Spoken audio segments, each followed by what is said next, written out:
Welcome back, everyone. We're about to take a deep dive into a topic I find super fascinating. Food as medicine. I mean, who doesn't love the idea of boosting their health just by making smarter choices about what they eat, right? Absolutely. Today we'll be unpacking a YouTube interview with Dr. William Lai, Oh, he's a leading expert in angiogenesis. right? And he's also the author of The Science of Healing and Human Potential. So we'll be pulling some fascinating insights from that book, too. Sounds like a great combination of sources. Yeah. Our mission, should we choose to accept it, is to uncover actionable insights you can actually use, starting today. Love it. So where do we even begin? Well, what's so intriguing about Dr. Lai's work is this shift he talks about, moving away from just thinking about food in terms of calories. Right. And instead, starting to see food as information, like actual information that our body responds to at the cellular level. Okay, hold on. I need you to unpack that a little. Sure. So Dr. Leon talks about the body having these 5 key defense systems. He even uses this really cool analogy comparing the body to a medieval fortress. I love that analogy. Yeah, so tell me more about that. Like, how does that work? All right, so picture this. Your body is like a castle, right? With moats, drawbridges, even those, what do you call them?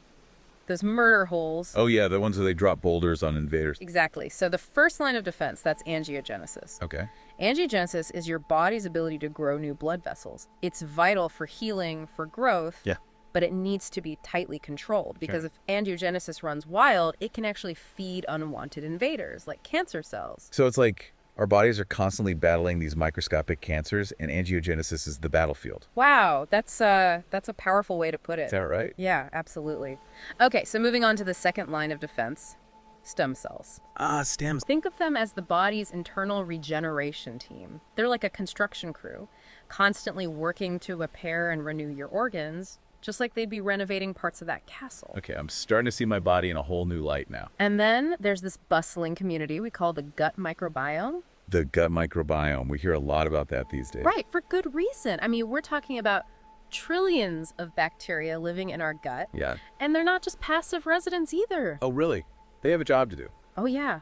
They actually influence everything from our metabolism and immunity to even our mood. Wait, seriously? Our mood, too. It's amazing, right? Wow. And get this, 0.70% of our immune system actually lives in our gut. What? 70%? That's huge. Yeah. So what we eat directly impacts our ability to fight off disease. That's mind-blowing. Oh, Okay, so we've got angiogenesis, we've got stem cells, we've got the gut microbiome. right. What's next in our fortress of health? Okay, so next up we have DNA. Now, think of DNA as the castle's blueprint. The blueprint, okay. But it's not a static blueprint. What do you mean? DNA is actually an active defender, constantly repairing itself from damage. Wow. And telomeres, have you heard of those? Yeah, I think so. Remind me. Okay, so telomeres are like these protective caps on our DNA. Okay. Kind of like the little plastic tips on your shoelaces that keep those shoelaces from fraying. So telomeres help prevent our DNA from, well, unraveling, essentially. Okay, so the longer those telomeres stay intact, the better our cells age. Exactly. That's the general idea. Although, there is some newer research that suggests that focusing too much on lengthening telomeres might actually have some downsides. Oh, really? Like what? Well, some studies have hinted at a slight increase in the risk of certain types of cancer in people who have exceptionally long telomeres.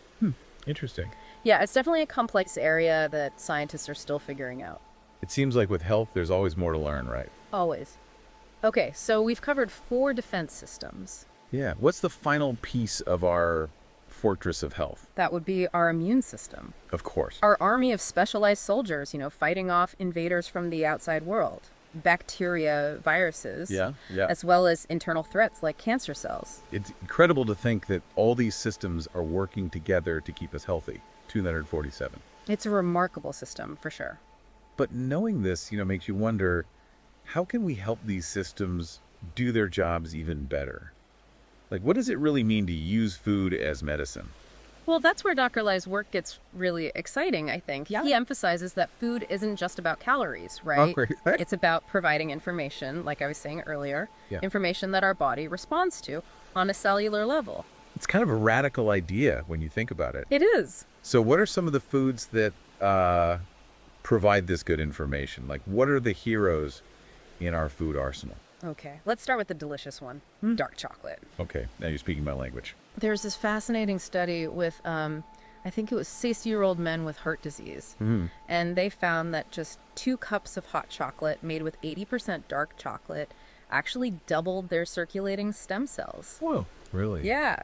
And it led to improvements in the function of their blood vessels, too. That's encouraging news, especially for those of us who maybe enjoy a bit of dark chocolate now and then. Right. Now, are you a coffee or tea drinker? Oh, I'm definitely a coffee person. Espresso all the way. Well, good news. Green tea and coffee have both been shown to lengthen telomeres and reduce the risk of cancer. Seriously. So my espresso habit is actually doing me some good. It appears so. Wow. They contain polyphenols, which are these powerful antioxidants. Ouch. And these antioxidants protect our DNA from damage. All right, I'll definitely be raising my cup to those telomere lengthening benefits this afternoon. So I've got dark chocolate, we got coffee and green tea. What are some other foods that we might not realize are so potent, I guess? Have you ever heard of broccoli sprouts? Broccoli sprouts. Yeah, I think I usually just toss them in a salad or something. Okay, well, these tiny little sprouts are only about 3 days old. Okay. They contain 100 times more sulforaphane than mature broccoli. 100 times. Seriously? Yeah. What is sulforaphane? Sulforaphane is this powerful anti-cancer compound. Oh, wow. And there was this study where people had a broccoli sprout shake along with their flu shot. Okay. And they had a 22 times higher immune response than the people who just got the flu shot. 22 times. Isn't it wild? That is wow. I usually just, throw sprouts on my salad and don't even think twice. Yeah. But clearly, there's way more to them than meets the eye. Right. So we've talked about some of the heroes in the food world, Right. but I think it's important to talk about the villains too, right? Like the foods that might be working against us. Absolutely. Dr. Lee actually calls out 3 major culprits. 3 major culprits. Okay, I'm all ears. Okay, number 1, soda. Soda. I mean, yeah, most people know that soda isn't exactly health food. But what makes it so detrimental at, the cellular level? Well, Dr. Lee's research highlights the impact of artificial sweeteners on the gut microbiome. Okay. His studies have actually shown that artificial sweeteners can disrupt the balance of bacteria in our gut, which leads to inflammation and potentially increases the risk of certain diseases. So even when we try to make healthier choices, like switching to diet soda, Right. there can be these hidden downsides we need to be aware of. Exactly. Okay, so soda's on the naughty list. What's the next food villain we should be watching out for? Okay, this one might be a bit surprising to some people, but processed meats. Processed meats like, Deli meats, hot dogs, sausages, things like that. They're often loaded with preservatives and additives. yeah. And the World Health Organization has actually classified processed meats as a carcinogen, linking them to an increased risk of cancer. That's scary. Yeah. I mean, they're just so convenient. What makes them so different from, say, traditionally prepared meats? It comes down to the processing. Processed meats contain compounds that can damage our DNA and disrupt our gut microbiome. So while a steak or a roast chicken can be part of a healthy diet, Right. it's best to steer clear of the bologna and hot dogs. Exactly. Now, are you ready for food villain number 3? Okay, bring it on. All right. Ultra-processed foods. Ultra-processed foods. These are the boxed and canned convenience foods, often packed with unhealthy fats, sugars, artificial ingredients. Oh, yeah. I think we all know those brightly colored boxes lining the grocery store shelves. Right. But what makes them so detrimental? Well, imagine these foods as being stripped of their natural nutrients and fiber, Okay. and what's left behind. A concoction that can damage our DNA, lower our immunity, disrupt our gut microbiome. They can even accelerate cellular aging. Oh, no. Making those telomeres burn down faster. Exactly. Yikes. It's pretty stark when you see it laid out like that. It is. It really makes you want to stick to whole, unprocessed foods as much as possible. Right. But Dr. Lee also talks about how it's not just about food, right? You're absolutely right. There are other factors that are important too. He highlights the importance of kindness, belief, and this really intriguing concept of embracing the impossible. Embracing the impossible. What does he mean by that? He shares these amazing stories of recovery, patients who defied the odds, and he emphasizes the power of combining science with hope. I think he even talks about his own mother. Right. His mother was diagnosed with metastatic cancer Yeah. and achieved complete remission after receiving immunotherapy. It's so inspiring to think that even when things seem dire, there's still a possibility for healing and recovery. Absolutely. So speaking of the future, what's on the horizon that has Dr. Lee particularly excited? He's really enthusiastic about two frontiers: Okay. regenerative medicine and space-age nutrition. Space age nutrition. That sounds like something straight out of Star Trek. It's pretty amazing.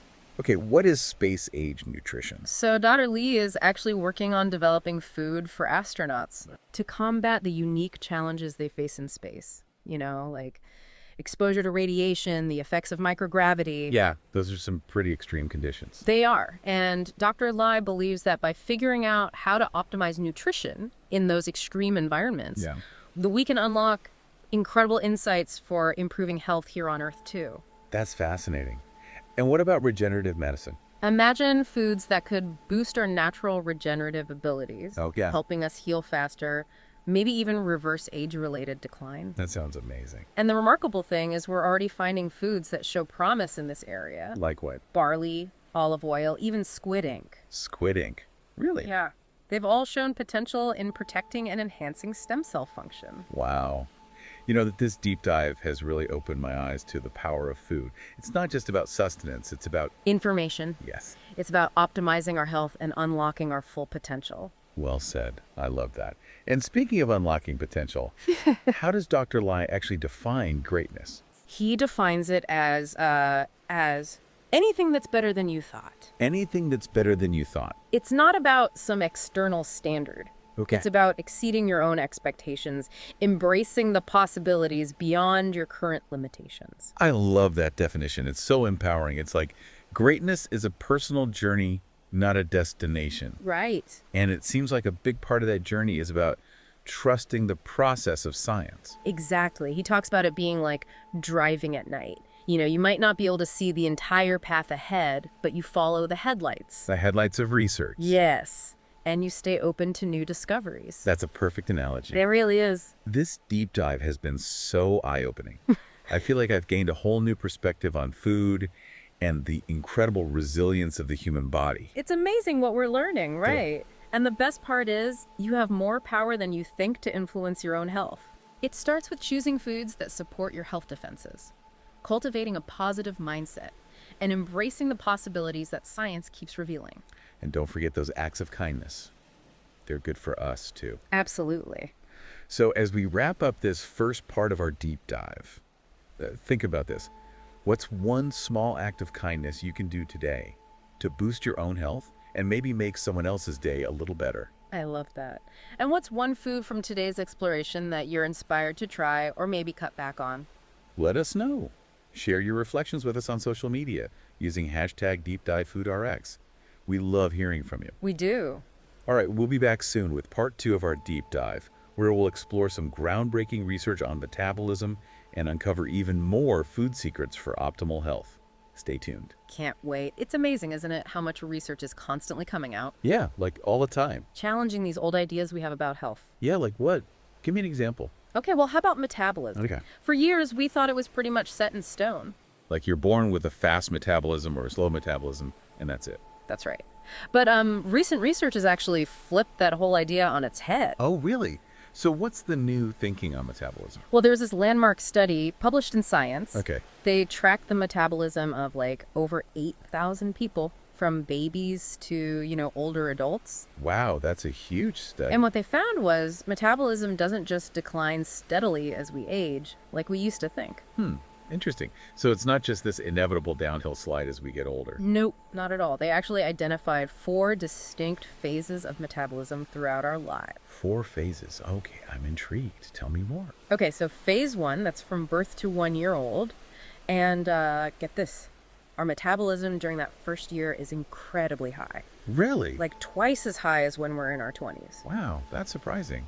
I always pictured babies having a slower metabolism because they're, so tiny. Well, it makes sense when you think about how fast they're growing, right? Yeah, that's true. They need a ton of energy to fuel all that development. Exactly. So then from 1 year old to our teenage years, metabolism gradually slows down. Okay. But here's the interesting part. From our 20s to our 60s, it levels off. Really? It stays pretty stable for all those years. Remarkably stable, yeah. So all those complaints people have about middle-age spread, Right. maybe that's not just about a slowing metabolism after all. Exactly. It's probably more about, lifestyle factors like being less active, changes in eating habits. Okay, that makes sense. And what about after 60? After 60, metabolism does start to decrease again, Okay. but at a much slower rate than we used to think. Fascinating. So, what does all this new information about metabolism actually mean for us? Well, it suggests we have way more influence over our metabolism than we realized. Okay, good to know. Genes definitely play a role, but things like our diet, how much we exercise, even how we manage stress, those can all make a big difference in how efficiently our bodies burn calories. It's not just about counting calories, it's about... Making choices that support a healthy metabolism. Yeah, exactly. And actually, Dr. Lai is working on a new book that dives even deeper into this topic. Oh, really? Yeah, he's exploring how certain foods can actually, trigger fat burning. Wow, that sounds really interesting. Can you give us a sneak peek into any of the foods he's looking at? Sure. One that he mentioned in the interview that I thought was kind of surprising was seafood. Seafood. Interesting. Yeah, apparently it contains compounds that can activate the fat burning process. I've always thought of seafood as a healthy protein source, Yeah. but I never really thought about it in terms of boosting metabolism. Right. So, what other areas of health is Dr. Lai digging into these days? Well, one thing he really emphasized was the power of mindset, like the power of belief in the healing process. He told these incredible stories about patients who experienced really amazing recoveries. I think he even talked about his own mother. Yeah, his mom had metastatic cancer, and she went into complete remission after receiving immunotherapy. A powerful story. It makes you wonder how much our mindset actually impacts our physical health. Yeah. There's a whole field of research now called psychoneuroimmunology. Say that again. Psychoneuroimmunology. It's a mouthful, I know. Yeah. But it's basically looking at the connection between our thoughts, our emotions, and our immune system. So our mental and emotional state can actually affect our ability to heal. Exactly. Studies have shown that chronic stress can actually suppress our immune function. Oh, wow. So being stressed out can literally make us more likely to get sick. It's like our bodies are designed to thrive when we're in a state of peace and well-being. Yeah, that makes sense. And even when we're facing a serious health challenge, Dr. Lai says it's crucial to hold on to hope, to embrace the possibility of healing. It's easier said than done sometimes, though. Right? It is, for sure. But he uses this great analogy. He says it's like driving at night. You can only see as far as your headlights. Yeah. But you can still make the whole journey. I love that. Great. And speaking of journeys, Dr. Lee's talked about some pretty exciting stuff that's on the horizon in the world of health. Yeah, he's really into regenerative medicine and space-age nutrition. Space-age nutrition. There it is again. I'm really curious about that. So regenerative medicine is all about harnessing the body's own healing power, Okay. repairing damaged tissues, organs, things like that. So instead of just treating symptoms, we're actually trying to get to the root of the problem. Right, and promote true healing. And Dr. Lee says food is a key part of this. Really? He talked about things like barley, olive oil, even squid ink having these regenerative properties. Squid ink. That's not the first thing that comes to mind when I think of healing foods. It's pretty wild, isn't it? It is. Okay, so remind me again, what's the deal with space-age nutrition? So Dr. Lee is working with NASA developing food for astronauts. Wow, that's so cool. Right. And they face these unique health challenges in space, like radiation exposure, the effects of microgravity. Yeah, it's a totally different environment up there. And he believes that by figuring out how to keep astronauts healthy in space, Yeah. we can actually learn a lot about how to improve health here on Earth, too. Wow, that's mind-blowing. It's like the knowledge we gain from space exploration can actually benefit everyone. It's amazing, isn't it, the way all these different areas of science are interconnected. Yeah, and it's a reminder that we should always stay curious, always be open to new discoveries. Like what seems impossible today could be commonplace tomorrow. Exactly. And I think that's what makes Dr. Lee's work so inspiring. He's not afraid to push the boundaries, to challenge our assumptions about what's possible. Yeah, it's a good reminder for all of us to think bigger, to embrace the unknown. Absolutely. This has been such a great conversation. I feel so inspired, so energized by all this cutting-edge research. Me too. And the key takeaway, I think, is that we have more power than we realize to shape our own health destiny. Well said. It all starts with those everyday choices we make, right?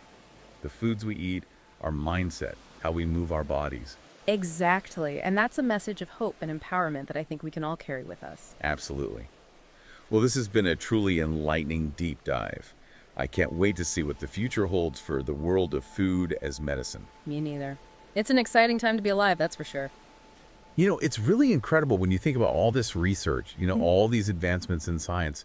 It makes you wonder, like, what does it all mean? What does it all mean for us? Yeah, like for our lives, Yeah, for the future of humanity. that's a great question. I think what we're seeing with Dr. Lee's work with all this research is a real paradigm shift. The paradigm shift. Yeah, like how we think about health. Okay. Moving away from like this disease-focused model Yeah. to something that's more holistic, more preventative. So it's like we're finally starting to get it, Yeah. that our physical health, our mental health, our emotional well-being, it's all connected. Exactly. And that's so empowering, It is. because it means we actually have more control over our health. It's not just like random chance or fate. Right. It's not just about hoping for the best. We can actually make choices that support our health, our resilience. I think that's so important because it's easy to feel overwhelmed, right? Totally. There's so much information out there about health. Yeah, it's a lot. But at the end of the day, it really comes down to those small changes. Yeah. Yeah. Small, sustainable changes. Exactly. The things we can actually stick with. Yeah. Those are the things that make a real difference over time. Absolutely. And, Dr. Lai talks about these 3 truths. Oh, yeah. The 3 truths. Be kind to those around you. Okay. Believe in the impossible. And- let science lead the way. Such simple ideas, but so powerful. We really are. It's like a reminder that health isn't just about what we put into our bodies. It's about how we connect with the world around us. And how we think about ourselves. Exactly. Our beliefs, our attitudes. Those things matter too. They really do. And it's about being open to new possibilities, right? Yeah. Like being willing to challenge our assumptions. Because science is constantly evolving. It is. What seems impossible today could be the breakthrough of tomorrow. Exactly. And that's what I find so inspiring about Dr. Lee's work. Yeah, he's definitely a pioneer. He's not afraid to push the boundaries, you know? You asking those big questions. And he's not afraid of the answers, even if they're unexpected. Well, I want to thank Dr. Lees for sharing his insights with us Yeah, he's doing some really incredible work. and for his dedication to, pushing the boundaries of what's possible in health. He's definitely a visionary.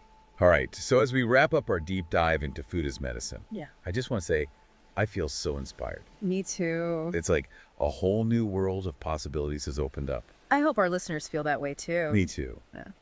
And remember, everyone, the journey to optimal health, it's an adventure. It's a lifelong adventure. So keep exploring, keep learning, and most importantly, keep believing in that incredible healing power that's within each of us. So well said. All right, that's a wrap on our deep dive into food as medicine. We hope you found this exploration as fascinating and insightful as we did.